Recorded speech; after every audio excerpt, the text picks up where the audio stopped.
Oui, alors, qu'est-ce qui t'a fait choisir les USA? J'ai eu mon bac quand j'ai eu 18 ans. Et donc le choix c'était soit d'aller en université à Paris, de là où je viens, et donc d'arrêter le golf, ou alors d'essayer d'aller aux États-Unis pour concilier le golf et les études. Ça représente ce que tu imaginais? Ouais, franchement à peu près. C'est pas vraiment différent de ce que je pensais. Ouais. La vie en général est pas trop différente de ça en France. Tes objectifs quand tu es venu ici? Déjà je voulais avoir un diplôme en sortant. Je me suis mis des objectifs sur le golf. Et donc ça c'était d'être All-American, de gagner des tournois. Parce que ça rend la vie c'est vraiment cool, quoi. Quand tu as fait ce choix, c'était facile de trouver toutes les informations? C'est ma mère qui m'a beaucoup aidé. Elle a fait énormément de travail, d'envoi d'emails, de choses comme ça. C'est pas une démarche si facile, je pense. Ça vaut le coup, carrément. Parce que ça peut amener à des bourses, ça peut amener à des choses comme ça pendant les 4 ans. Là, tu es donc au collège à Wichita State, Ouais. au Kansas. Comment tu as choisi ce collège? En fait, j'ai joué le Doral à Miami et j'ai rencontré l'assistant coach avec qui ma mère avait déjà envoyé des emails. On a fait le choix de se rencontrer en février à Wichita. Et puis je suis allé là-bas pendant 3 jours, très bien passé, et puis j'ai pris la décision d'y aller, quoi. J'ai vu que je pouvais jouer au golf, j'ai vu que voilà. Il y a eu des difficultés dans les formalités Non, ça passe plutôt bien, je trouve. Le coach est là pour aider, et puis j'avais des gens qui m'aidaient aussi. Et quand tu es arrivé là-bas, ça a été l'accueil? C'est bien passé parce que le coach m'a pris un peu sous son aile. Pendant une semaine, je devais aller au bureau des internationaux, je devais signer des choses.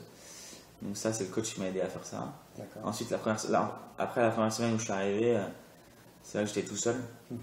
J'ai rencontré personne la première semaine, ou très peu de gens.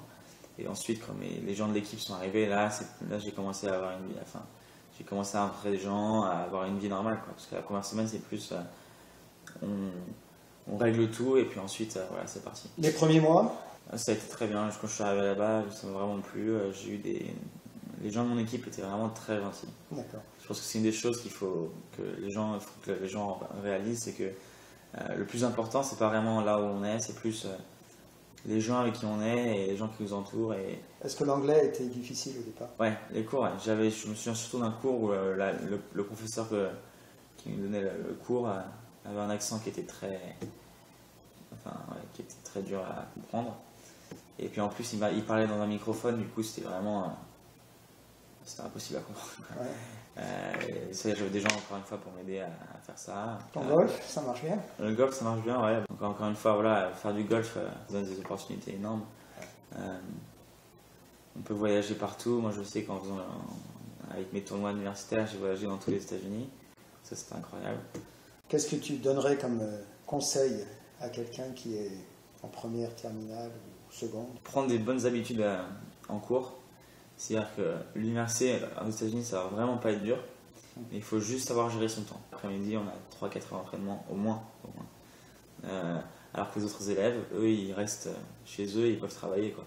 Alors que nous, on n'a pas le temps. Et ensuite, en arrivant aux États-Unis, le plus important, c'est de bien s'entourer, de rencontrer les gens de l'équipe, de rencontrer le coach, de bien parler avec eux, d'être objectif sur le fait de est-ce que je pourrais bien m'entendre avec eux.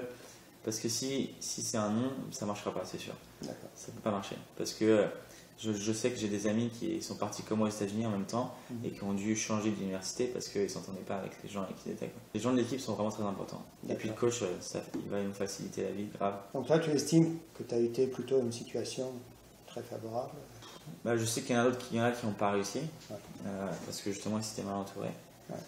Ensuite, j'ai l'impression qu'on vit tous un peu le même cycle. Je pense que si tu t'intègres normalement, ça se passera pareil pour tout le monde. C'est l'intégration, le gros point, c'est l'intégration. Si ça se passe bien, c'est parfait. D'accord. Il n'y a pas besoin de chercher plus. D'accord. Dans ta préparation, tu m'as dit que tu avais passé un mois aux États-Unis avant le Doral, justement. J'étais ici à Réunion. Donc c'était vraiment une expérience énorme parce que avant de jouer le Doral, justement, j'avais pas d'université avec qui j'avais la possibilité d'avoir une bourse. Et puis j'étais venu me préparer ici pendant 3 semaines ou un mois au moins, où j'avais la possibilité de m'entraîner autant que je voulais. J'étais très motivé à l'époque, enfin je suis toujours très motivé bien sûr, mais vraiment surmotivé parce que justement je savais que j'avais pas le choix, il fallait que je réussisse. Et donc je me levais le matin à 7 h, j'allais faire de la muscu, je revenais ici. Ensuite, je prenais mon sac de golf, j'allais m'entraîner autant que je voulais la journée, quoi. D'accord. C'était vraiment des conditions incroyables. Orlando, c'est vraiment le pied pour moi, et puis des conditions parfaites, quoi. On avait eu un bon temps, c'était parfait. Très bien. Ouais. Bah, écoute, merci. Tu vas aller t'entraîner maintenant. Ouais, je m'entraîne. Bon courage.